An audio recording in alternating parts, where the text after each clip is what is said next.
ولا تقدر تسليني عيلتك. يا كبست شغل ده، كبست دورت.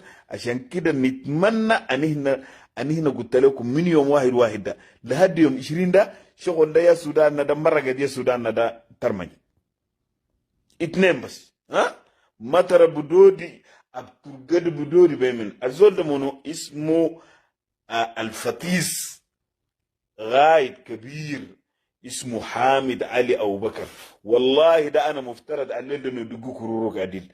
ده بعد عبد الرحيم طوالي يا هو الزول ده بنادو كاتم اسرار الجنجويد، كاتم اسرار ميليشيات ده زيه زي علي يعقوب. زول ذكي الزول ده. هو شنو الزول ده؟ عنده هناي دارين عنده خلاف مع موسى هلال. هو طبعا عنده مجموعة اسمها ماسك مجموعة سيف الباتر، وماسك الشؤون الأمنية كله بتاع الدعم عند الزول ده.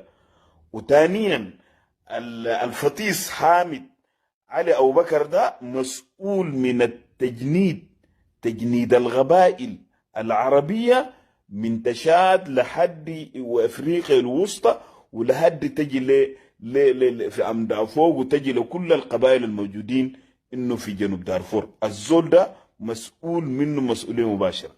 كويس.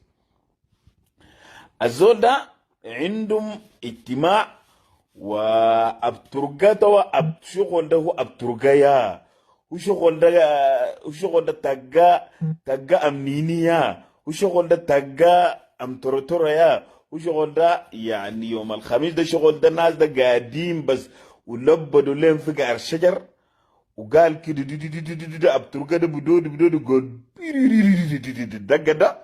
والله قال لك يا غاغا اقسم بالله العظيم والله الناس القاعدين ده كده العربات اليانغانا هارسين ده، والناس القاعدين في مكان شجر ده قاعدين قال لك في شجر دلام بتاع مانجا ده داخل هناك. والله قال لك دبانه ذاته قال لك اندس هناك متى ما يندس.